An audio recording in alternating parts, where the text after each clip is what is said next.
10 নম্বর জার্সিতে David Miller cricket দর্শকদের চোখে এক ভালো লাগার দৃশ্য। সাউথ আফ্রিকার প্রতি যে আবেগ, সে আবেগ মিলারের প্রতিও। লম্বা সময় ধরে মিলারকে দেখার অভ্যাসের শেষ দিনগুলো চলছে। পরের আইসিসি ইভেন্ট 27 ওয়ানডে বিশ্বকাপ, ভবিষ্যৎ তো বলা যায় না। পরের টি-20 বিশ্বকাপ, সেটাও 2 বছর পর। অতদিন পর্যন্ত মাঠের ক্রিকেটে হয়তো থাকবেন না, বয়সটা 37 হয়ে যাবে এ বছরের জুনে। বলা যায় ক্যারিয়ারের শেষ টি-20 বিশ্বকাপটা খেলছেন আনসাং হিরো ডেভিড মিলার। ধরা যাক আইসিসি ইভেন্টে চলছে কোনো নকআউট ম্যাচ, সেখানে প্রতিদ্বন্দ্বিতা করছে সাউথ আফ্রিকা। তখনই দলটির ওয়ান ম্যান আর্মি হয়ে যান ডেভিড মিলার। এ শুধু আবেগের কথা নয়, পরিসংখ্যান দিচ্ছে পরিষ্কার বার্তা। এমনকি এবারের বিশ্বকাপে ভারতের বিপক্ষে সুপার 8-এর ম্যাচটিতে দল যখন কঠিন সময় পার করছে, মিলার খেললেন 63 রানের ইনিংস।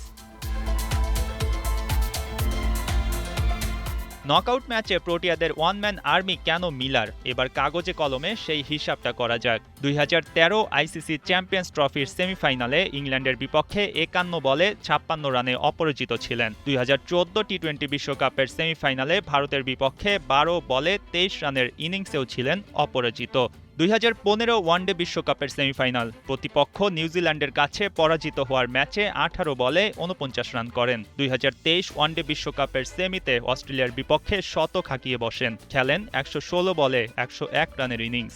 2024 টি-20 বিশ্বকাপে ভারতের কাছে ফাইনাল হারের বেদনা, ওই ম্যাচে 17 বলে 21 রান করে সূর্যা কুমারের দুর্দান্ত সেই ক্যাচে বিদায় নেন মিলার। শিরোপা থেকে ফিরে আসার গল্পে যা ছিল সবচেয়ে কঠিন অধ্যায়। সবশেষ 2025 চ্যাম্পিয়ন্স ট্রফির সেমিফাইনাল, নিউজিল্যান্ডের কাছে হেরে যাওয়ার দিনে 67 বলে 100 রানে অপরাজিত ছিলেন এই নাম্বার 10। আইসিসি ইভেন্টে 6টি নকআউট ইনিংসে ব্যাট করে 350 রান করেছেন মিলার। এবারে টি-20 বিশ্বকাপেও 5 ইনিংসে ব্যাট করে 168 রান সংগ্রহ করেছেন। বাঁহাতি এই ব্যাটারের পরিসংখ্যানই অনেক কথা বলে দিচ্ছে। প্রোটিয়াদের জন্য কতটা ইম্প্যাক্টফুল মিলার, প্রয়োজনের সময় যার ব্যাট হয়ে ওঠে খোলা তরবারি। তিনি কি এবার দলকে নিয়ে ভাসতে পারবেন আনন্দ বন্যায়?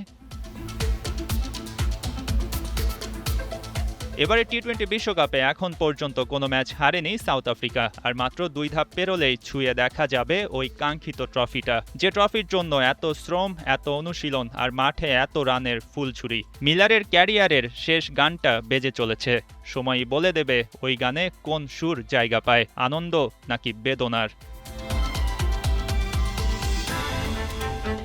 মঈন হাসান, 71।